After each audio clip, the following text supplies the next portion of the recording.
investment has gradually grown rapidly. We see 24,500 foreign companies increased in this year and achieving a 6.9% growth year-on-year. That is also $8.24 billion, 3.2% growth. From January to August, the total invested and used foreign investment is $890 million with a 9.2% growth. The second part is that the total absorptions of the foreign investment has grown rapidly. From January to August, the manufacturing industry is actually used around $11 billion, while the service industry is increasing the total investment in the foreign investment around $40 billion.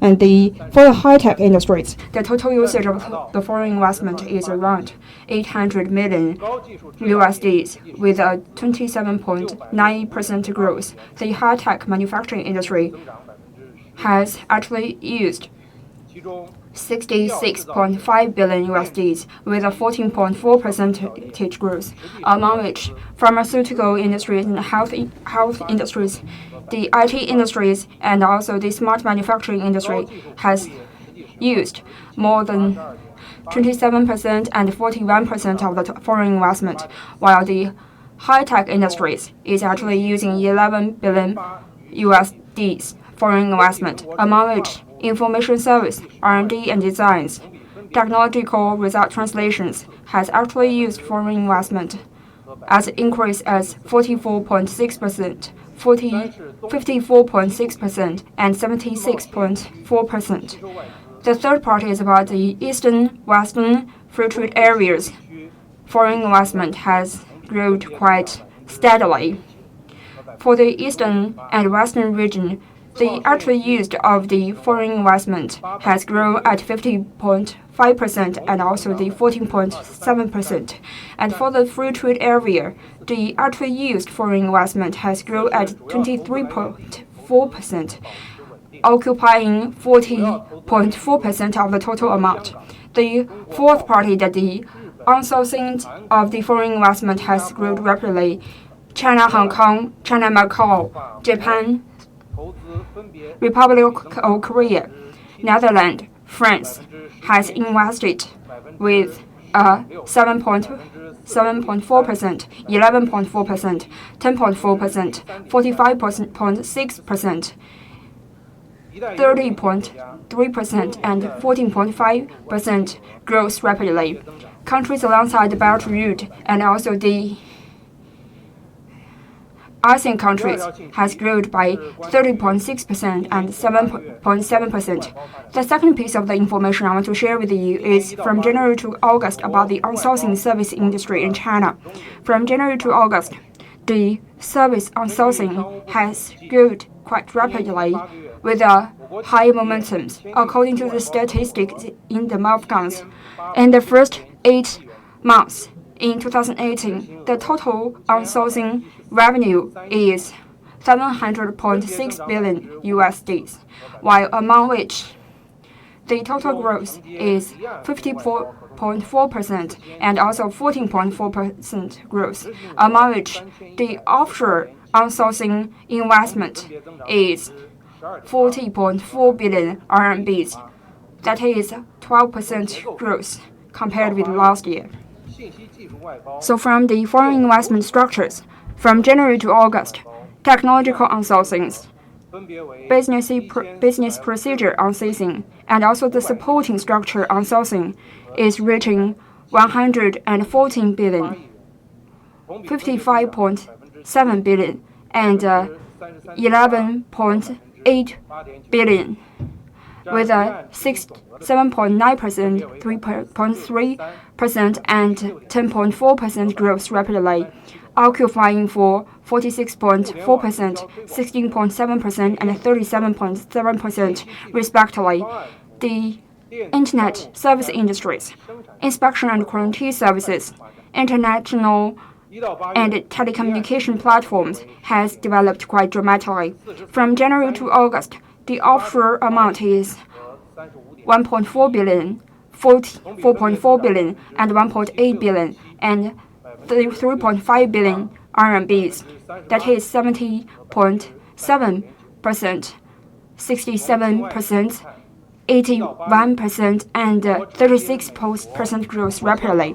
From the foreign investment markets, from January to August, we have undertaking the outsourcing service industries from Hong Kong, Japan, and Europe unions, reaching 10 billion, 11 billion, and 5.6 billion RMBs. That is 12%, 30%, and 22% growth respectively. And for the offshore account, it's actually accounting for 22%, 16%, and also 17% of the total shares. And we have also undertaken the countries alongside the Belt Road countries for 56%. So from the Chinese regions, Beijing, Shanghai, among other 31 different pioneering cities, has undertaken 27 billion RMBs. That is 28% growth compared with last year, accounting for 68% of the total amount in China. From January to August, the outsourcing service industry is seeing a 68% growth, creating 100,000 jobs, among which the employees is reaching, who has finished their college education is reaching 76.7 million people. And these are the information I'm going to share with you. Now the floor is open for questions. Thank you. So, as Premier Li Keqiang, who is going to visit Russia from September the 10th to the September the 16th, and he's going to upheld the 24th dialogue between the Chinese premier and also the Russia premier. Do you have any updates about the information?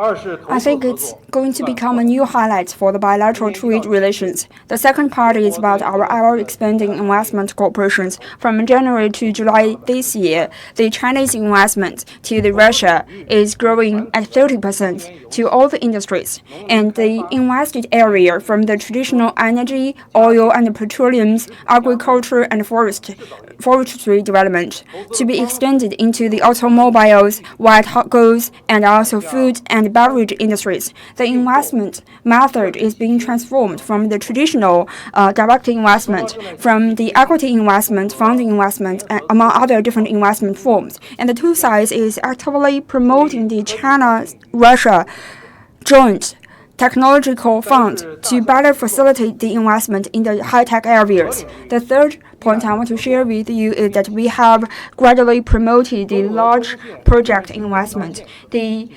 package corporations among all the other areas have been launched quite dramatically. The oil and the gas pipelines is going to be opened at December this year. China is participating a series of the natural gas projects, and also the railway stations and the highway stations is about to close, and we are going to see the afterward and follow-up construction works. The fourth part is about the agricultural corporations. From the 2018, the bilateral agricultural product exchanges has been broke the $5 billion USDs for the first time, and in the animal husbandry and soybean industries has achieved the dramatic results. We believe that this is going to better facilitate for the all-rounded agricultural cooperations between the two countries. The fifth part is that for the local cooperations between the two countries has grown deeper and grow thicker. The Volga River Committee Association has been successfully built in Northeast China, and China wants to further implement the Far East cooperations and better facilitated the 2020 China Northeast agricultural cooperations, and some of the projects has reached periodical results. The companies and also the along the two sides actually want to better use the platforms of the China exports, China import and exports, and also St. Petersburg's export and import exports to achieve a better bilateral trade results. Generally speaking, the cooperations between economies and the trades between China and Russia is growing quite rapidly, and we want to achieve a higher results. So for the Premier Lee's visit this time, we want to achieve better results in the trade and economies, digital economies, high-tech economies, and also nuclear projects. We want to achieve a series of the practical agreements, and this is going to better facilitate the economic cooperations between the two sides. And this is also going to better facilitate the two sides in the new areas for the tie for the economy and bilateral relations. China is willing to join hands with the Russian leaders to based on the two countries' consensus, while building up a more powerful, stronger traditional cooperation points. And we want to also cultivate the new cooperation points to better facilitate the bilateral trade and economic negotiations, and to better promote the local cooperations to be deeper and better for the well-being of the people along the two countries. So, next question, please. With economic delay. So my question is also about China and Russia relations. We all know that China and Russia has achieved quite remarkable results in the Far Eastern regions. In the very beginning of this month, the Vice Premier Hu Chunhuang has also participated in the Oriental Economic Forums. How do you evaluate our cooperations in the Far Eastern regions, and how do you foresee the future cooperations? Thank you very much for the cooperations. To strengthen the cooperations in the Far Eastern regions in Russia is a consensus which were agreed by the two presidents, and this is also a priority for our pragmatic cooperation items in the recent years under the strategic leaderships of the President Xi Jinping and President Putin. In the Northeast China and also in the Far East areas of the Russia, we have built up a series of the pragmatic cooperation results with a quite high momentum, and our trade and also mutual investment is facilitating the two sides. The total investment amount has grown quite rapidly. According to statistics from the Russia side, from the year 2018, China was collaborating with the Far East Association, achieving 9.7 billion RMB's total volumes, accounting for 28.8% of the total foreign investment in Russia. And for the consecutive 3 years, China maintains to be largest trading partners with the Far Eastern countries. From January to July this year, China is achieving a 4.8 billion RMB's total trading volumes. The second part is that we have ever-deepening trade and economic relations. According to the statistics from Russia, China is invested in the free trade ports, and also among other different 49 projects in Russia. The total investment is reaching 4.9 billion RMBs, and China remains to be largest investors in Far Eastern regions in Russia. And China will continue to invest in the forestries, energy sectors, innovations, high techs, among other different sectors. Apart from that, the two countries also built up interconnected systems with an ever-changing people-to-people and cultural relations. the two sides agreed to form a top 10 cooperation platforms, and we believe that at the very beginning of this year, before the end of this year, we are going to see the first bilateral meeting to be upheld. And with this backdrop, we are going to better connect the Russia regions and for an optimized environment while maintaining a quite good current environment. This is going to better help the Far Eastern cooperation to be better, to be of high quality, and to be maintaining a high momentum. Next question, please. I presume you saw President Trump's tweet this morning about delaying tariffs on China for 2 weeks. What is China's reaction to the delay, and is this enough de-escalation that you're looking for? Can you name a date for the talks that will happen in October? And also, we reported earlier today that China is considering allowing Chinese importers to buy U.S. soybeans, corn, pork, and other products. Do you have any comment on that story, or on that? Is China considering allowing your importers to start re-importing those products from the U.S.? Thank you. 您好，彭博新闻社。想必您今天早上也已经看到了，美国总统特朗普发推，就是宣布将对中国的原定于10月1号对中国征收的关税推迟到10月15号。请问中方对此有何评论？您是否能告诉我们中方代表团将于何时赴美进行谈判？此外呢，就是今天彭博有报道说，中方据称考虑允许企业开始购买美国的农产品，包括大豆、玉米和猪肉在内的农产品。那么，请问您对此有何评论？允许中方企业购买农产品，是不是对推迟关税的一个交换条件？谢谢你的提问。我们对美方释放的 Thank you very much for your question. 表示欢迎。据我了解 We welcome the goodwills from the U.S. sides.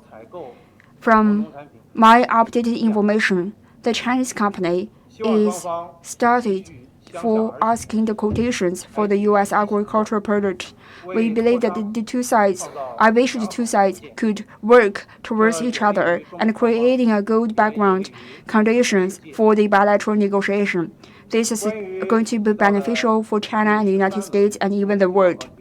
But for the 13th China-U.S. bilateral negotiations about trade and economics, the two sides is negotiating and communicating about the detailed dates. So I am going to give you more updated information when I got a concrete date. Next question, please. Thank you. With Phoenix,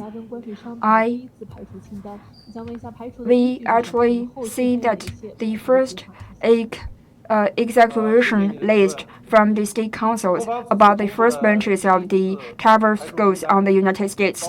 So what do you make of that list? So in the list, it included 16 different goods. For the requirements and standards for these exclusions of the goods, there are 3 different requirements.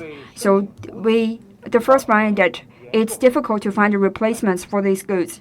The second part is that the tariff is posing a quite heavy economic damage to all of these goods. The third part is that the imposing of the tariffs is actually creating a structural negative result of bringing a heavy damage to the whole society. And for the next steps, the office of the tariffs under the State Council is going to doing more detailed work about the exclusions of the goods, and later on we will provide you a more updated list about the goods which is going to be excluded from the tariff.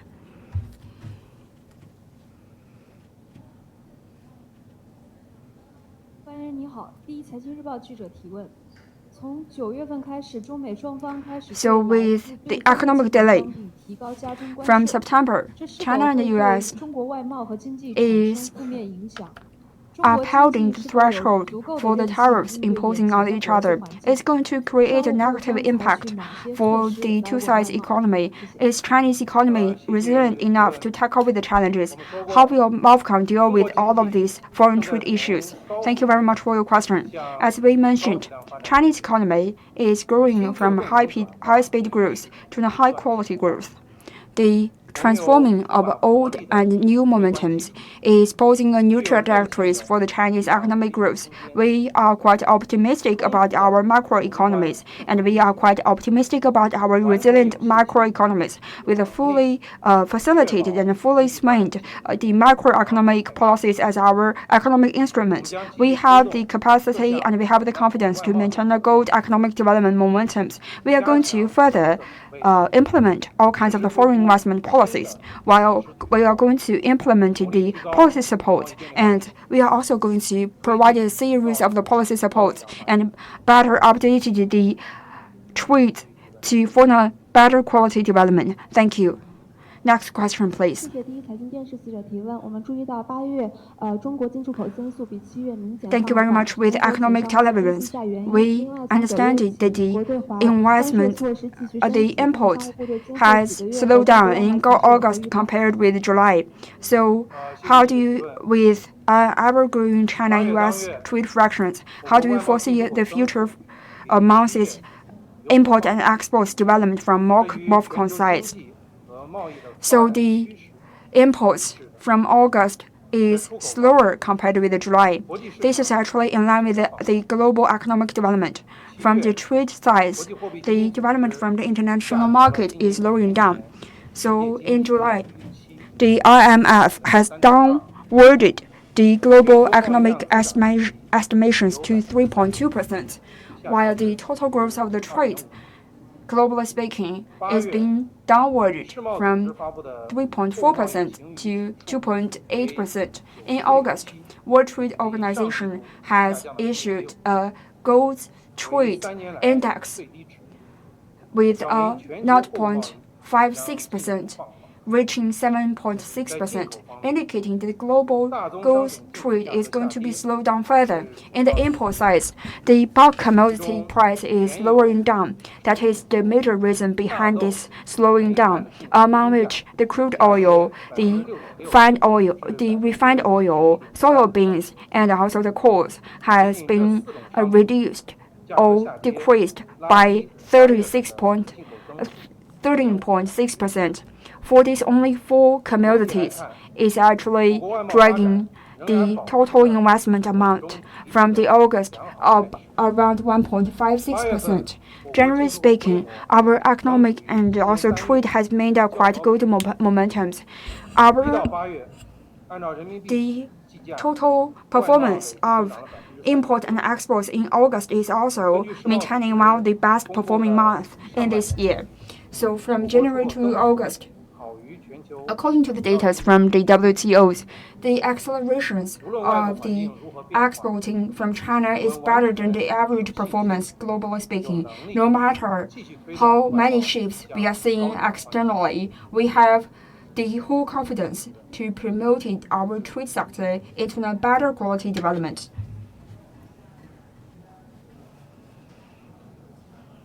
你好，谢谢，是南华早报记者。想追问一下关于这个农产品采购方面的问题。With Southern Daily, my question is about the procurement of the agricultural product. I heard that the U.S. media has mentioned that in the next round of the China-U.S. bilateral results, the U.S. side is going to put relax the limitations on Huawei and also on the agricultural goods as a negotiations. So another question is about the negotiation date. Is it going to be before the 15th of October? Thank you very much. I am not sure about this negotiation negotiation conditions, but from the Chinese side, we did not change our negotiation conditions. For the resumes of the negotiation conditions, as I updated you Chinese companies is asking for the quotations from the U.S. side, while soybeans and porks remains to be the commodities and goods in the quotation list. And for the negotiation, 30 rounds of the China-U.S. economic and trade negotiations, we are negotiating with the U.S. side. I will update you when I have more detailed information. 对了，我还可以给你介绍一个具体的情况。目前呢 I can also introduce you a more detailed facts.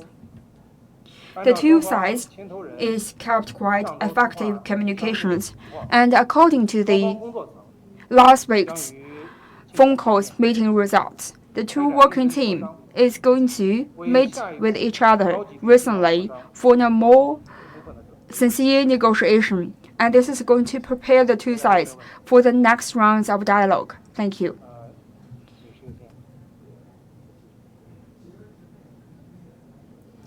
The lady, please.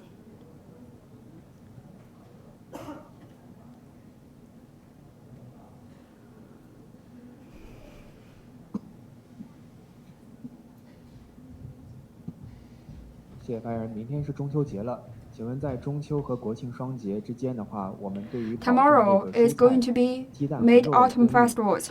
Before the Mid-Autumn Festival and also the Golden Week national holiday, do we have any measures to maintain the stable price for the vegetables, especially for the porks? Thank you very much for your questions. The Mid-Autumn Festivals and also the Golden Week is actually the golden period for consumptions.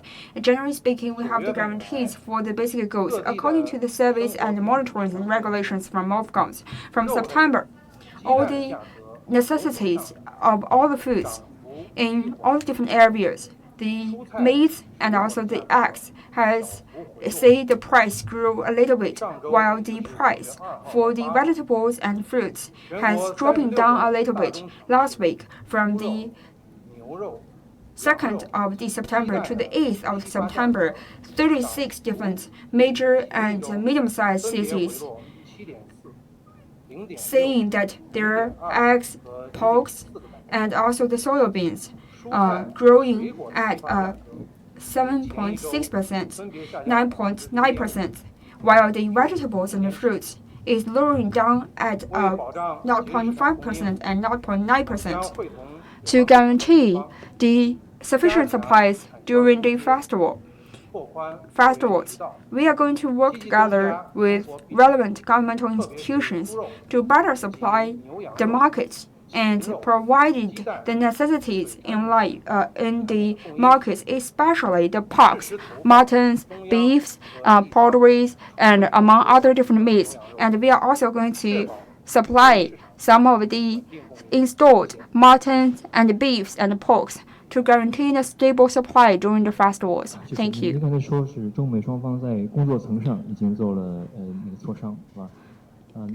Thank you. You mentioned that the two working teams between China and the U.S. is doing some of the negotiations. Could you give us any updates about the pragmatic results? So what are the questions and technical questions you are talking in the work team results? Thank you very much for the question. As I introduced you, the two sides negotiation has been very effectively according to the telephone meetings last week.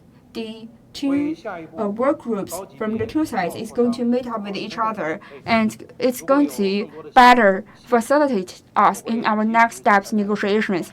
I'll update you if I have more details. Thank you.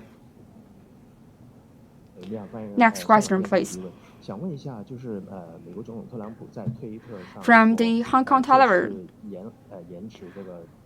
U.S. President Donald Trump tweeted that this time's postponement of tariffs is because the requirements of the Premier Liu He's request.